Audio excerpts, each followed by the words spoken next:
Back on. So, was it a bad wound? Oh, I don't, half a dozen, you know. But, yes, I was in the same hospital he was in. Right. They took him at the same time. Ah, right. Yeah, Charlie Upton. Yep. Yeah. I was in the same hospital with him. Okay. Yeah. Did you end up in the same prison with him later, or did you get split up? No, Charlie Upton, I was in Italy with him. Okay. He made an escape in Italy, and then he made his escape again later there and actually got away. He was the only man ever went to the, what do they call that German show? Colditz. Colditz. The only New Zealander got in there. Yeah. Yeah. Yeah, wow. So, he's a great young Charlie. You know how the old cowboys used to have the revolver slung down on their leg? Yeah. That's how he had his. Oh, really? Ready for a quick draw.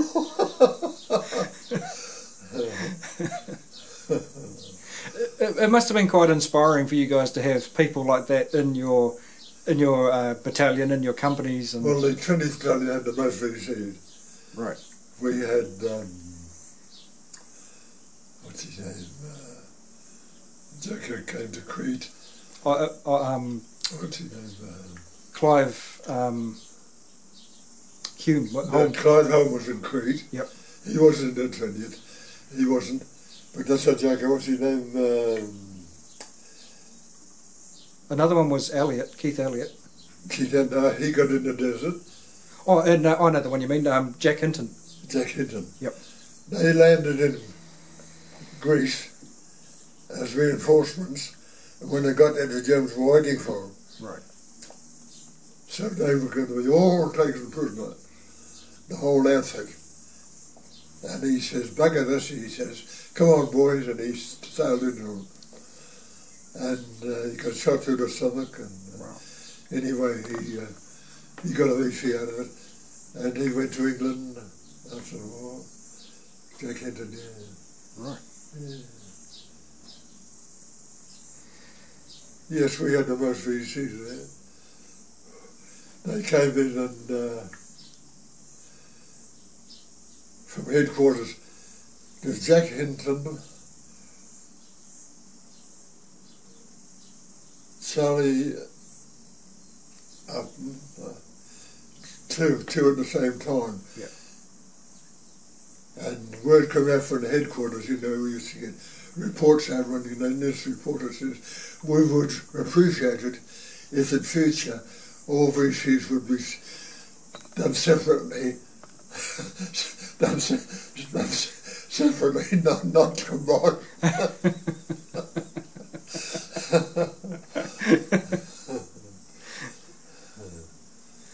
Well, what did you do, like, before you were captured? Was there any sort of, while you were still up in the front lines and that, but did you have any sort of casual moments where you had a bit of time off when, you know, you're not on watch or whatever? No, you were in a, when you went into an attack, you went into an attack for it. Yep. Yeah. So you're either on duty or you're asleep, sort of thing. Possibly, you put it like that. Oh. It was hard enough trying to keep alive, no water, you know, and yeah. belly heat, terrific, and yeah. bombing all the time. And it was pretty blooming hot with the bombing all the time. Was there other stuff you had to worry about? Like, was there disease around and scorpions, that sort of thing? Scorpions, they didn't worry as much of like they would crawl in your bed while you're out on duty. Oh. They come back, crawl in your bed with the valley scorpion. Oof. But actually, when I was a prisoner in Benghazi, there's a dose of yellow jaundice. Right. Went right through the whole two armies, Germans and ours. And just for that, I wiped the bloody whole war over there out, you know. Wow. I got it, everybody got it. I was yellow like a bloody Chinaman. And I've had a bit of trouble with it since I came home, actually. Okay. Yeah. Wow. And I got shell shock too, so. I'm on a good pension, thank God.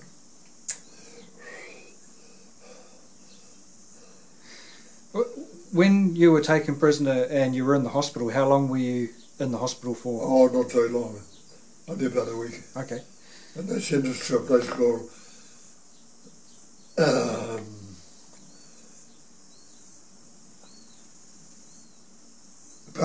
Palm Tree Hill Camp. And it's just one they established in the desert as a temporary camp. Oh, yeah. And it was all the palm trees growing in a heap, you know. Yep. And they put us in that. And they put the ITIs in charge of us. The ITIs had an agreement with the Germans, and any prisoners taken would be handed over to the ITIs. Yep. Much to our regret. And they put us in this camp, and the ITIs were camped on the side of it, and they gave us blazers. They used to get drunk at night and fire into the middle of us. We were packed in like flies, and they'd fire into the middle of us and think it was a great joke, you know. Wow. I was under a palm tree, and I had my mess tin hanging on the palm tree above my head, and a bullet went to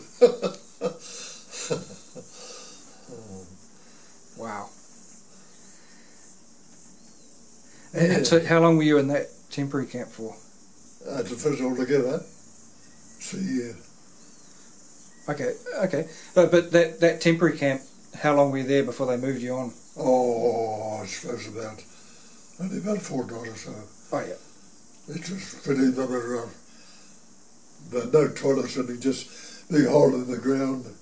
And it was on the side of the Blue Hill, and the toilets overflowed and flowed down where we were lying on the ground. Oh. A couple of jackets tried to escape, and they took them out and hung them up by their thumbs on the barbed wire all night. And they were pretty rough, the ITIs. Yeah. They robbed you of everything you had. No, I prefer the Germans to the ITIs. So where did you go next? Benghazi. Okay. So was that more of a permanent camp there? That was a permanent, because there was British, French, Indians, African blacks, all in this terrific big camp. Okay. And Germans had it sometimes we had it. But anyway, on the big push in the end, the Germans, as I say, took the brook, and they came moving up to take the canal, and they got within sight of the canal in Alexandria. Yeah. And by that time, we were fighting them to give the reinforcement time to get dug in and trained up, you know, and one to another. So in the end, they had the big fight, and the Germans tried to push through to Alexandria and the canal, and they got chased back to Benghazi, where we were, and when they found the British were coming up, they moved us up to Tripoli, yep. Right up top. And from Tripoli they took us over to the Italy. Okay. Did you go on a ship? We did. Yeah. Because I know some of the prisoners went by submarine as well, but... Mostly officers. Oh, yeah. A few of the bad cases they did. I mean, a friend of mine went over by submarine. Were you worried on the ship? Did you know that did you know that the British were sinking some of those ships, not realising they were prisoners? There's a book on there about that. They sunk the Nixio Minio, yep. Nino Vixio, yep. And I was meant to be on that. Oh. And I thought, well, you can hear our chaps coming up, hear the battle going on. And I thought, if I can stop here, a lot of us were the same, and I changed my seat for somebody else. Now there was no Red Cross over in these, because things were really rough. And some wanted to get over Italy, so where the Red Cross was. Yep. So they only too happy to go. And they were on that Nino Bixio. So we went on the next one. We went on a boat called the Ilani, and we got attacked too. But we were lucky. It's a 24-hour trip. It takes 3 days. They took 2 days, you know. Yeah. Anyway, they attacked us, and we were lucky because we were locked out in the hold. We were locked in the hold. No room to sit down and work most of the time. Packed in like sardines, hundreds of us. Yeah. And they attacked the convoy.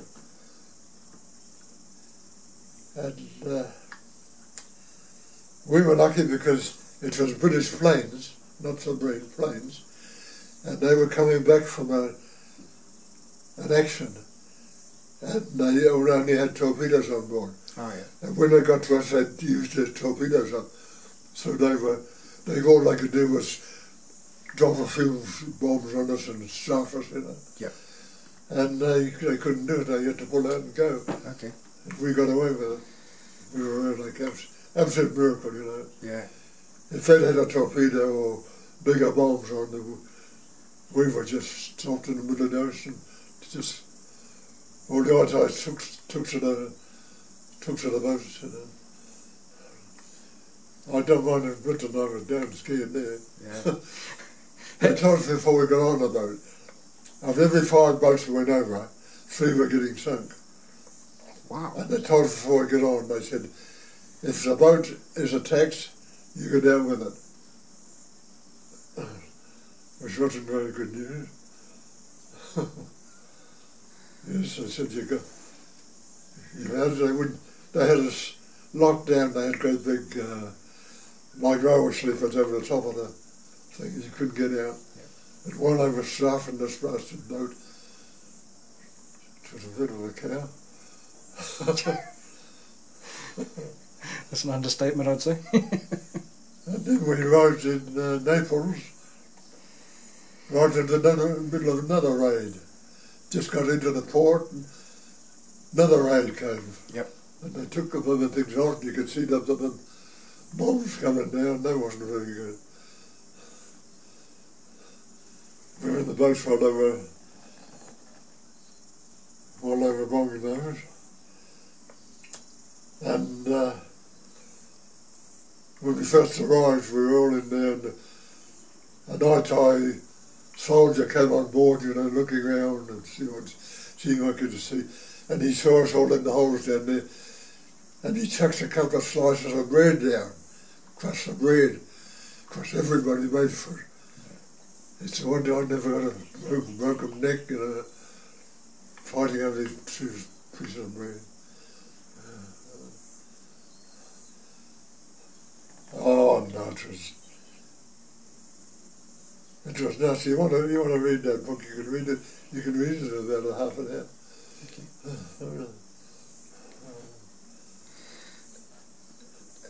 And then we got to Italy, and then Italy, I chucked it in.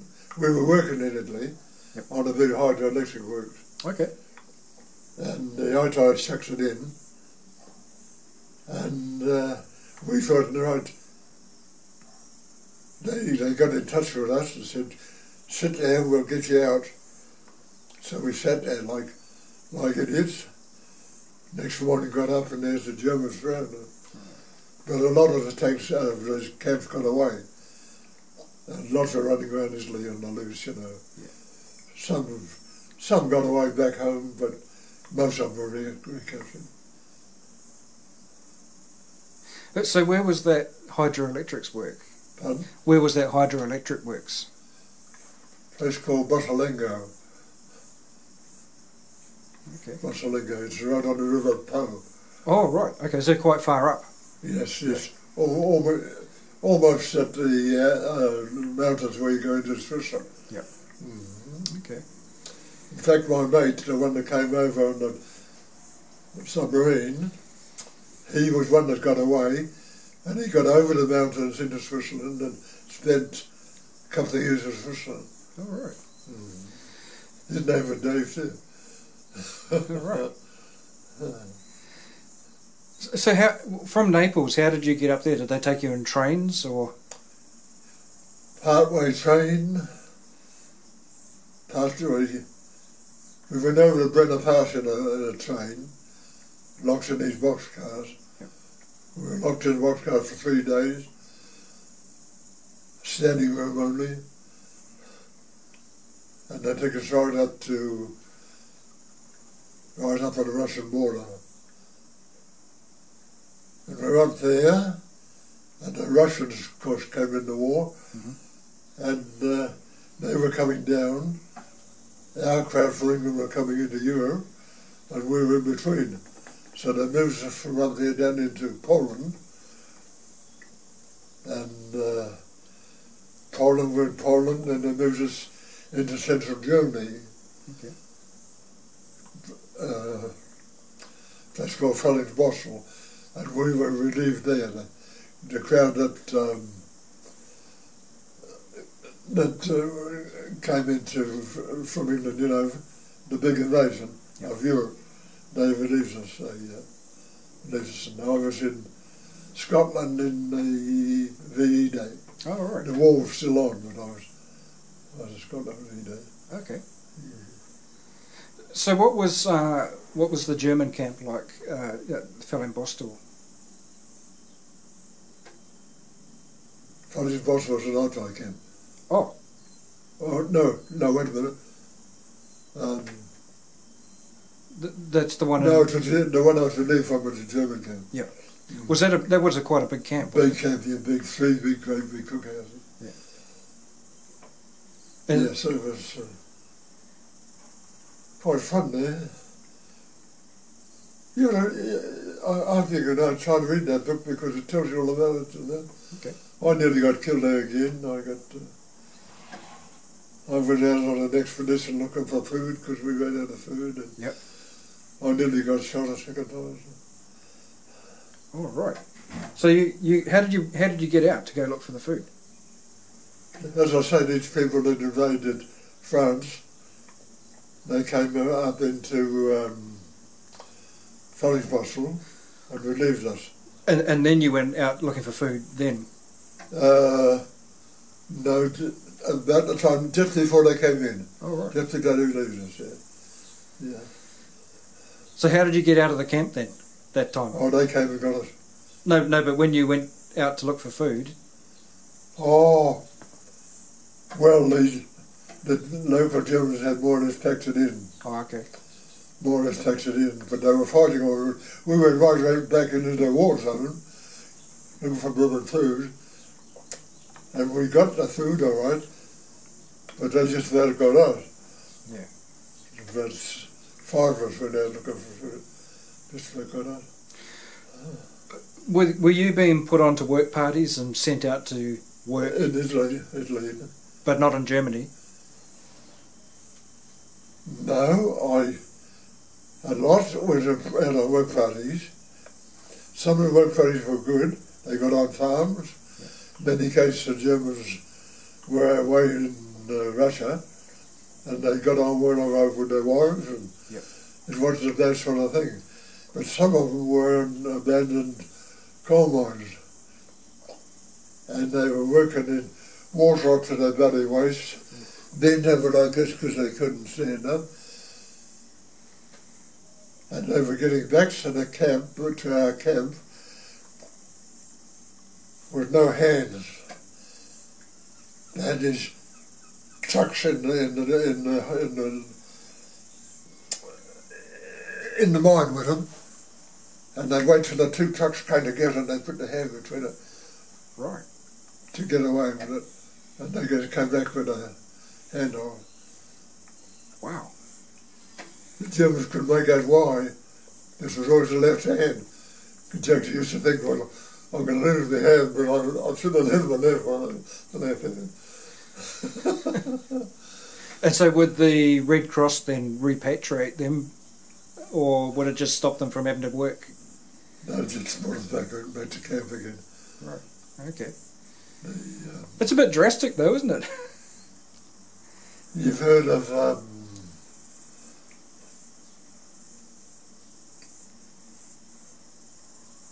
the jaguar with the 10 legs? Oh, Barter. Barter, he was in the camp with me there. Oh, right. He was in the same little yard as I was in, and he escaped from there one night. There's several escapes from there. Wow.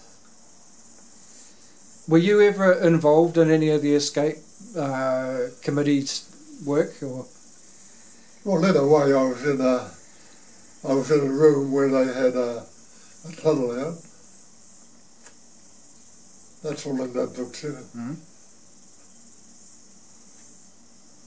That was and that big The Great Escape. You read that book, I suppose? Yeah. Most of those jokers end up in that camp. Right. Mm-hmm. Okay. Oh, it was a wonderful experience, there's no doubt about it, but if there's anybody's anybody was me. Yeah. I think it's the stupidest damn thing it could ever be. And where they go, 5 years later, 10 years after the war, they all play football together, and I'll let you know. Yeah. One minute you're shooting German, next thing in Ultra shaking hands and friendly. Yeah. Have you ever been back over there to visit any of the battlefields, or? I've been back in Italy. I went to Monte Cassino. Oh yes. And I was in the cemetery there. A lot of my Battalion chaps in there. Yeah. Monte Cassino. The New Zealanders didn't do so well at Cassino. They had a wonderful reputation in the desert. But that's the first time when we didn't do so well at Monte Cassino. No one did. They all had a go at it. And I think it was the Poles took it in the end. Yeah. But Freiburg lost a bit of his reputation there for some reason, and I don't know why. Which was probably because it was a different type of warfare. We had the desert down just how we wanted it, and we knew it pretty well, and then to go into fighting in a big building, like, it's a different thing. It might have been that, I don't know. Yeah.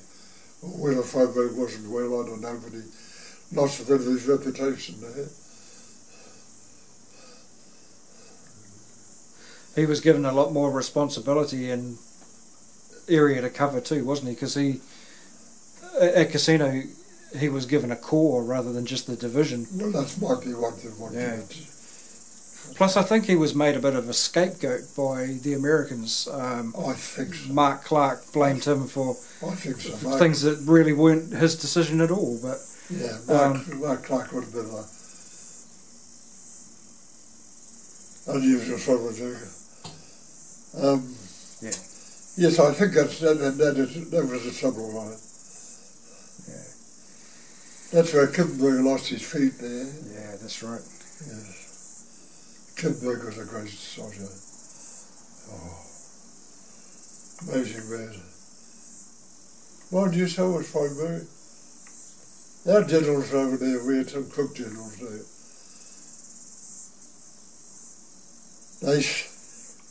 They sat in ruined Cairo, drinking whiskey and running the battle from there. Well, anything we did had to get, it was their idea for us. Time got back to us, Rommel had cleaned it up, but anyway, you know. Yeah. He was, where they sat in Cairo and tried to run it from there, he was in the front tank in the fighting. Yeah. He got wounded a lot, didn't he, Freiburg? Because he was right there in the front line. Yes, yes. Yes, he was at Minqar Qaim got hit in the neck. Oh, right. Were you there when... Yeah. That's interesting, because a chap that I interviewed in Te Awamutu, he's dead now, but he was artillery, and he was in the same foxhole with him. He was actually talking to him when it happened. Yes. And, yeah, so it's interesting to find two people that were there. Well, Fodbrake was hit in the neck, and he was in the breakout, of course, but he came out on a truck, lying on his back, with a revolver in his hand. And he said, what's that place?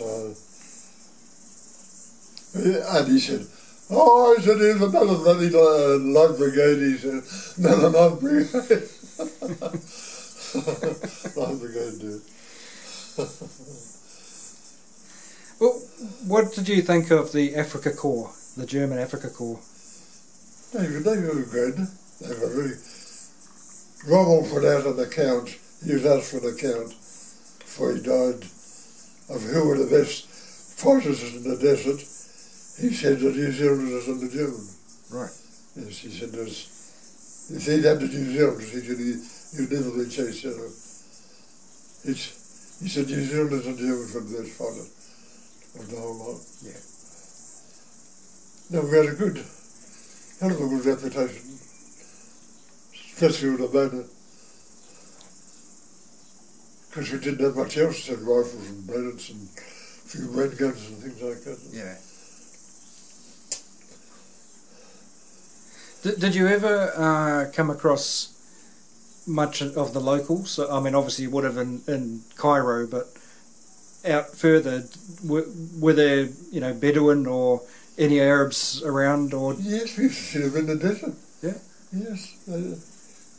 Yes, sometimes we put down a minefield one time, great big minefield, and blow me down. A convoy of walks came through with their camels, walked right through the middle of it, never hit a mine.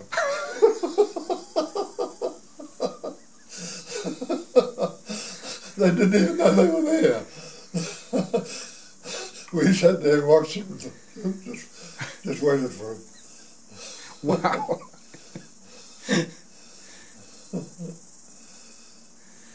Oh, Cairo was interesting. It was a tough sort of a place.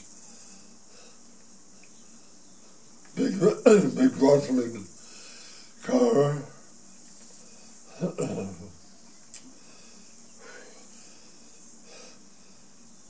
Oh no, it was a big experience. Yeah. As I said, I did 9 months in Fiji, 3 months as a prisoner, and the rest I was in the desert. Yeah. So,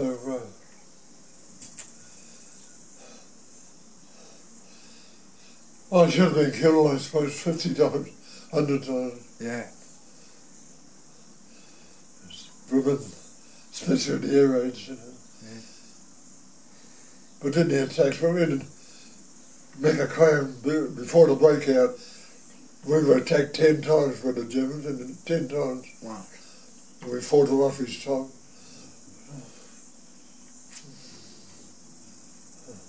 That must have been really hard on the nerves.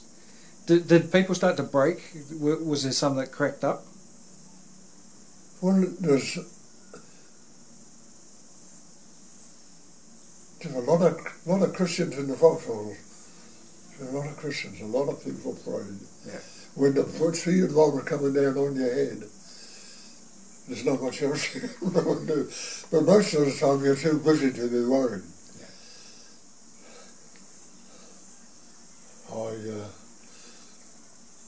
You felt like running at times, but you never did.